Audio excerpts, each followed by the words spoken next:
الحمد لله وكفى وسلام على عباده الذين اصطفى أما بعد فأعوذ بالله من الشيطان الرجيم بسم الله الرحمن الرحيم إن الله اشترى من المؤمنين أنفسهم وأموالهم بأن لهم الجنة وقال تعالى رضي الله عنهم ورضوا عنه صدق الله العظيم وقال النبي صلى الله عليه وسلم لكل نبي رفيق ورفيقي في الجنة العثمان وقال النبي صلى الله عليه وسلم يا عثمان إنه لعل الله يقمصك قميصا فإن أرادوك على خلعه فلا تخلعوا عليه رواه الترمذي أو كما قال عليه الصلاة والتسليم میرے نہایت محترم بزرگوں عزیزوں اور نوجوان ساتھیوں، گزشتہ جمعہ حضرت عثمان غنی رضی اللہ عنہ کے فضائل اور مناقب کا ذکر ہوا تھا۔ اس جمعہ قرآن و حدیث کی روشنی میں آپ حضرات کے سامنے حضرت عثمان غنی رضی اللہ عنہ کی شہادت کا واقعہ بیان کرنے کی کوشش کی جائے گی۔ اسلام میں حضرت عثمان غنی رضی اللہ عنہ کا ایک مقام و مرتبہ اور آپ رضی اللہ عنہ کی نمایاں خصوصیات ہیں۔ یہ بات گزشتہ جمعہ بھی آئی تھی کہ حضرت آدم علیہ السلام سے لے کر حضرت محمد صلی اللہ علیہ وسلم تک جتنی بھی امتیں کم و بیش 1,25,000 سوا لاکھ امتیں جو گزری ہوئی ہیں، ان تمام امتوں میں کسی بھی انسان اور کسی بھی فرد کا مقام و مرتبہ اس بات میں حضرت عثمان غنی رضی اللہ عنہ سے بڑھ کر نہیں ہو سکتا کہ آپ رضی اللہ عنہ کو نبی پاک صلی اللہ علیہ وسلم اپنی 2 بیٹیاں نکاح میں عطا فرمائی تھی۔ کسی بھی انسان کو کسی بھی نبی کی 2 بیٹیاں نکاح میں نہیں آئی، یہ صرف اور صرف حضرت عثمان غنی رضی اللہ عنہ کی فضیلت اور آپ کا مقام و مرتبہ ہے۔ نبی پاک صلی اللہ علیہ وسلم ارشاد فرماتے ہیں لِكُلِّ نَبِيٍّ رَفِيقٌ، کہ ہر نبی کا یہ دوست ہوتا ہے، یہ ساتھی ہوتا ہے۔ وَرَفِيقِي فِي الْجَنَّةِ الْعُثْمَانُ، اور میرا دوست میرا ساتھی جنت میں عثمان ہوگا۔ دیکھیے اللہ کے نبی صلی اللہ علیہ وسلم جب دنیا سے پردہ فرما گئے تو سب سے پہلے خلافت سیدنا حضرت ابو بکر صدیق رضی اللہ عنہ کو ملی، اس کے بعد حضرت عمر فاروق رضی اللہ عنہ نے خلافت کی باب و ڈور کو سنبھالا، اس کے بعد حضرت عثمان غنی رضی اللہ عنہ خلیفہ ثانی بنے۔ حضرت عثمان غنی رضی اللہ عنہ کی مکمل خلافت 12 سال کی۔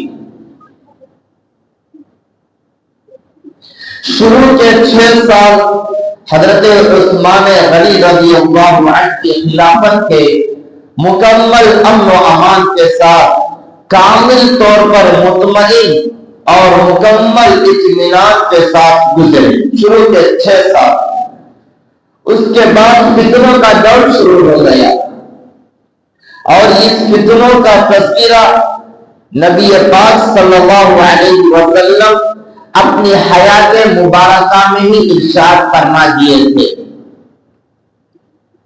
کہ عثمان کے اوپر بہت بڑی بڑی مصیبتیں آئی تھی، اور کئی مرتبہ ارشاد فرمائے اور صبر کے ساتھ اور استقامت کی تلقین بھی فرمائی کہ اس وقت صبر سے کام لینا، استقامت کا دامن نہیں چھوڑنا، دور اندیشی سے کام لینا۔ ایک مرتبہ نبی پاک صلی اللہ علیہ وسلم بیٹھے ہوئے تھے، ایک صاحب گزر رہے تھے، ان کے سر چادر اوڑھے ہوئے گزر رہے تھے، تو نبی پاک صلی اللہ علیہ وسلم نے فرمایا کہ یہ جو بندہ جا رہا ہے یہ جنتی ہے، اور اس کے اوپر بہت بڑی بڑی مصیبتیں آئے گی، اور یہ اس وقت حق پر ہوگا، اور جو لوگ اس کا ساتھ دیں گے وہ بھی حق پر ہوں گے، وہ بھی جنت میں جائیں گے۔ تو جو صحابہ کرام سامنے بیٹھ کر سن رہے تھے، ان میں سے ایک اٹھ کر چلے گئے، جا کر چادر ہٹا کر دیکھے تو حضرت عثمان غنی رضی اللہ عنہ، اور حضرت عثمان غنی رضی اللہ عنہ کو نبی پاک صلی اللہ علیہ وسلم اپنی حیات طیبہ ہی میں ارشاد فرمایا تھا کہ یا عثمان انہو لعل اللہ یقیسک قمیصا، کہ اے عثمان اللہ رب العزت تم کو خلافت کی چادر پہنائیں گے، تم کو خلیفہ بنائیں گے۔ فَإِنْ أَرَادُوكَ عَلَىٰ خَلْعِهِ، لوگ اس کو اتارنے کے لیے کہیں گے، خلافت چھوڑنے کے لیے کہیں گے، فَلَا تَخْلَوْا عَلَيْهِ، لہذا آپ خلافت کو نہیں چھوڑنا، لوگوں کی باتوں میں نہیں آنا۔ تو میرے بھائیوں، حضرت عثمان غنی رضی اللہ عنہ کی مکمل خلافت 12 سال کی، 6 سال مکمل اطمینان کے ساتھ، امن و امان، چین و سکون کے ساتھ گزرے۔ اس کے بعد فتنوں کا دور شروع ہوا، باغیوں کی ایک جماعت آئی مختلف ممالک سے، باغیوں کی جماعت، صحابہ وہ صحابہ نہیں ہیں، اپنے آپ کو مسلمان کہتے ہیں، کلمہ بھی پڑھتے ہیں، لیکن اسلام سے، صحابہ سے ان کا کوئی لینا دینا نہیں ہے۔ مختلف ممالک سے، مختلف دنیا کے کونے کونے سے لوگ آئے، آنے کے بعد مدینہ المنورہ میں قیام فرمائے، اور یہ ان کو باغیوں کی جماعت کہا جاتا ہے۔ مدینہ المنورہ میں قیام کر رہے تھے اور اپنا مکمل عبور اور اپنی مکمل طاقت جمائی مدینہ المنورہ میں، اور جب حضرت عثمان غنی رضی اللہ عنہ کی خلافت تھی تو جب تک اکثر صحابہ کرام دنیا سے چل گئے تھے، چل بسے تھے، اور باغیوں کی جماعت مدینہ المنورہ میں آئے اور مکمل طاقت بھی حاصل کری۔ حاصل کرنے کے بعد ایک مرتبہ حضرت عثمان غنی رضی اللہ عنہ، ان کا ارادہ اور ان کا منصوبہ یہی تھا کہ ہر قیمت کے اوپر حضرت عثمان غنی رضی اللہ عنہ کو شہید کیا جائے، ہر قیمت کے اوپر ان کو قتل کر دیا جائے۔ ان باغیوں کا، ان بلوائیوں کا مکمل ارادہ اور مکمل منصوبہ یہی تھا کہ عثمان غنی رضی اللہ عنہ کے ہاتھ سے خلافت کو چھڑایا جائے اور ان کو قتل کر دیا جائے۔ ایک مرتبہ حضرت عثمان غنی رضی اللہ عنہ مدینہ المنورہ میں کھڑے ہو کر خطبہ دے رہے تھے، جمعہ کا خطبہ، اور باقی لوگ بھی نماز میں آئے، جمعہ کا خطبہ سننے کے لیے آئے، تو خطبے کے دوران ایک باقی کھڑا ہوا اور کھڑے ہو کر ارشاد فرمایا کہ خطبہ بند کر دے۔ خطبہ بند کر نیچے اتر آئے اور اسی وقت ہنگامہ شروع ہو گیا۔ اسی ہنگامے میں ایک دوسرا باغی آگے بڑھا، حضرت عثمان غنی رضی اللہ عنہ عصا کو لے کر عصا کو پکڑ کر خطبہ دے رہے تھے۔ ایک باغی آگے بڑھ کر اس عصا کو اپنے پاؤں سے رکھ کر توڑ دیا۔ تو میرے بھائیوں، وہ عصا حضرت عثمان غنی رضی اللہ عنہ کا نہیں تھا، وہ عصا نبی پاک صلی اللہ علیہ وسلم اپنے دست مبارک سے پکڑ کر مدینہ المنورہ مسجد نبوی میں خطبہ دیے تھے، اور وہ عصا حضرت ابوبکر صدیق رضی اللہ عنہ نے بھی خطبہ دیتے وقت اس عصا کو پکڑ کر خطبہ دیے تھے، اور حضرت عمر فاروق رضی اللہ عنہ نے بھی اسی عصا کو لے کر خطبہ دے رہے تھے۔ حضرت عثمان غنی رضی اللہ عنہ کا جب دور آیا تو میرے بھائیوں، وہ ظالم نبی پاک صلی اللہ علیہ وسلم کے عصا کو توڑ دیا، حضرت ابوبکر صدیق رضی اللہ عنہ کے عصا کو توڑ دیا، حضرت عمر فاروق رضی اللہ عنہ کے عصا کو توڑ دیا۔ دیکھیے، دو عصا مشہور ہیں، ایک عصائے کلیم حضرت موسیٰ علیہ السلام کا عصا، اور ایک ہے عصائے حبیب نبی پاک صلی اللہ علیہ وسلم کا عصا۔ چاہے عصائے کلیم ہو چاہے عصائے حبیب ہو، دونوں عصا ہمارے نزدیک انوار و برکات کے حامل ہیں، لیکن ظالموں نے اس عصا کو توڑ دیا۔ اس کے بعد آپ اسی حالت میں نماز پڑھائے، نماز پڑھانے کے بعد اور بھی تشدد بڑھ رہا تھا، ہنگامہ شروع ہو گیا۔ حضرت عثمان غنی رضی اللہ عنہ کو صحابہ کرام نے قصر خلافت میں، یعنی جو آپ کا گھر تھا جہاں پر آپ بیٹھ کر خلافت سنبھال رہے تھے، اس محل میں آپ کو پہنچا دیا۔ اس کے بعد جیسا ہی ہر دن کا سورج طلوع ہوتا تھا تو آپ کے اوپر ظلم و تشدد کا زور ہی زور بڑھ رہا تھا۔ اس کے بعد مدینے کی گلیوں میں باغیوں نے آواز لگایا کہ عثمان آج کے بعد سے مسجد نبوی کو نہیں آئے گا۔ کبھی بھی پہلے یہ اعلان کرایا کہ جمعہ کی نماز نہیں پڑھائے گا، بعد میں یہ اعلان ہوا کہ باجماعت نماز ادا کرنے کے لیے بھی مسجد نبوی کو نہیں آئے گا۔ تو میرے بھائیوں، حضرت عثمان غنی رضی اللہ عنہ کو مسجد نبوی میں آنے سے روک رہے ہیں ظالم۔ یہ وہ مسجد نبوی تھی جب نبی پاک صلی اللہ علیہ وسلم مکہ المکرمہ سے مدینہ المنورہ ہجرت کر کے آئے، اور مسجد نبوی بنانے کے لیے زمین، نمازیوں کے لیے زمین کم پڑ گئی، وسعت نہیں تھی۔ تو نبی پاک صلی اللہ علیہ وسلم نے فرمایا کہ کون ہے کہ مسجد نبوی کے لیے جگہ کو خرید کر دے، اللہ تعالیٰ اس کے بدلے جنت میں اس کو بدلہ عطا فرمائیں گے، جنت میں بہترین گھر عطا فرمائیں گے۔ تو سب سے پہلے حضرت عثمان غنی رضی اللہ عنہ نے جگہ کو خرید کر مسجد نبوی کے لیے وقف کر دیا۔ حضرت عثمان غنی رضی اللہ عنہ جگہ خرید کر مسجد نبوی کو وقف کیا، آپ کی جگہ کے اوپر مسجد نبوی بنی۔ آج ظالم حضرت عثمان غنی رضی اللہ عنہ کو مسجد نبوی میں نماز پڑھنے کے لیے روک رہے ہیں۔ بعد میں یہ اعلان ہوا کہ باجماعت نماز پڑھنے کے لیے بھی مسجد کو نہ آئے۔ اس کے بعد یہ اعلان ہوا مدینے کی گلیوں میں کہ عثمان کے گھر، باغیوں نے حضرت عثمان گھر کا محاصرہ کر لیا، آس پاس گویا حضرت عثمان غنی رضی اللہ عنہ کی نظر بند کر دیا گھر ہی میں۔ کئی ظالموں نے آپ کے گھر کا محاصرہ کیا، آپ کے گھر کے باہر کھڑے ہوئے تھے کہ آپ باہر نہیں نکل سکتے۔ اس کے بعد حضرت عثمان غنی رضی اللہ عنہ کے گھر کھانا اور پانی جا رہا تھا، آپ کے گھر کے اندر جو کچھ تھا روزانہ چل رہا تھا۔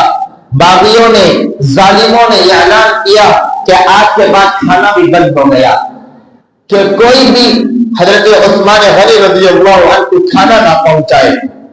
اس کے بعد پھر یہ اعلان ہوا کہ پانی بھی بند ہو گیا، کہ پانی تک حضرت عثمان غنی رضی اللہ عنہ کے گھر کو نہیں پہنچانا جرم ہو گیا تھا۔ ظالموں کے یہاں.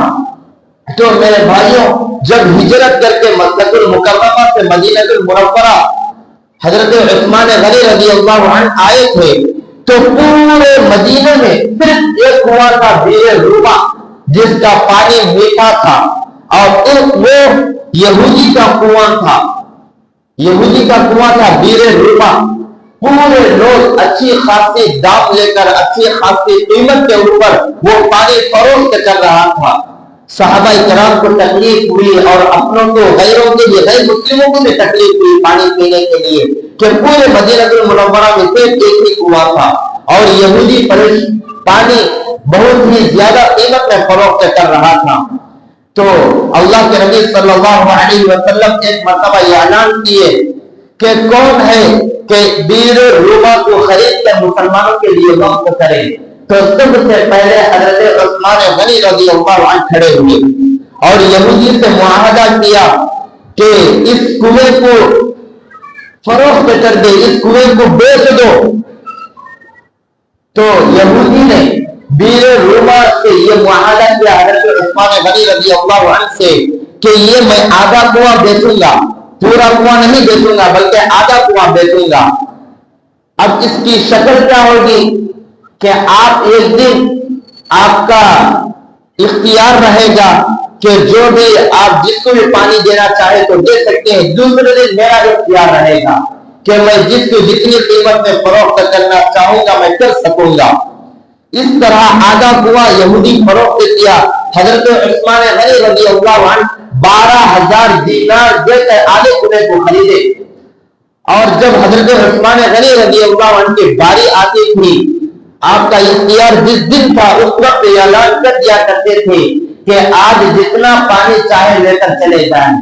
تو سارے مسلمان اور غیر مسلم آ کر پانی کو جتنا چاہے دوسرے دن کے لیے بھی کافی ہو جائے اتنا پانی لے کر چلے جاتے تھے.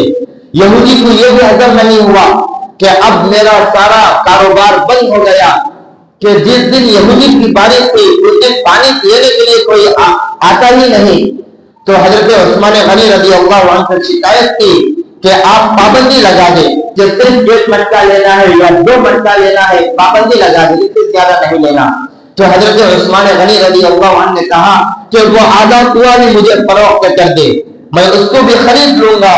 اس کے بعد مزید 8,000 دینار دے کر حضرت عثمان غنی رضی اللہ عنہ نے بیر روما کو خریدا. مکمل 20,000 دینار میں خریدا اور مسلمانوں کے لیے وقف کر دیا. اور مسلمان اور غیر مسلم سارے اس کنویں سے سیراب ہوتے تھے. لیکن آج وقت آ گیا ہے کہ اس میٹھے کنویں کا پانی تک حضرت عثمان غنی رضی اللہ عنہ کو پینا نصیب نہیں ہو رہا ہے. باغیوں نے، ظالموں نے اعلان کر دیا کہ پانی بھی نہیں پہنچے گا. روایات میں آتا ہے حضرت عثمان غنی رضی اللہ عنہ یہ خط لکھے حضرت علی کے نام، حضرت عبداللہ بن عمر کے نام، حضرت زبیر کے نام، چند صحابہ کرام کے ان کے نام خط لکھے کہ پانی پہنچاؤ گھر تک.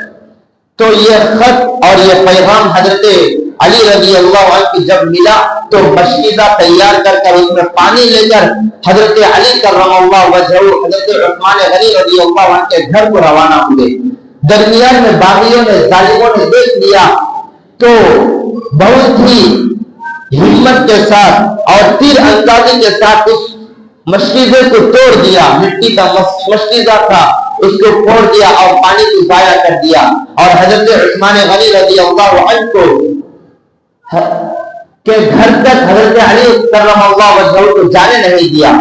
تو جب گھر کے قریب پہنچ گئے تھے تو حضرت علی کرم اللہ وجہہ نے اس وقت ظالموں سے مخاطب ہو کر کہا کہ آپ جو کر رہے ہیں صحیح نہیں کر رہے ہیں.